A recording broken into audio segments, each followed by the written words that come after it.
குமரன் இருப்பான். அவனுக்கு பேரே குறிஞ்சி கிழவன் பேரு. குறிஞ்சினா மலையும் மலை சார்ந்த இடமும், கிழவன்னா தலைவன் அர்த்தம். அவன் மட்டும் உயரத்தில் இருப்பவன் அல்ல, தன்னை வணங்குபவர்களுக்கும் உயர்வான வாழ்க்கையை கொடுக்கக்கூடியவன் முருகன். ஏன் அவனை தமிழ் கடவுள்னு சொல்றோம்? இந்த அகரத்துக்கு என்ன சிறப்பு அப்படின்னா, திருவள்ளுவர் சொல்றார், அகர முதல எழுத்தெல்லாம் ஆதி பகவன் முதற்றே உலகு.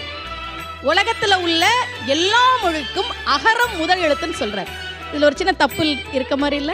இங்கிலீஷ்ல எது முதல் எழுத்து? ஏ. லத்தீன்ல வேற இருக்கலாம், பிரெஞ்சுல வேற இருக்கலாம். ஆனா வள்ளுவர் என்ன சொல்றார்? அகர முதல்ல எழுத்தெல்லாம் ஆதி பகவன் முதற்றே தமிழ் கிடையாது, உலகுங்கிற. என்ன காரணம்னா, நீங்க உலகத்துல எந்த மொழியை எழுதினாலும் 4 முறையில தான் எழுத முடியும். சுழியம், அரைப்பிறை, குறுக்கு கோடு, நேர்கோடு. ஏல 2 நேர்கோடு 1 குறுக்கு கோடு.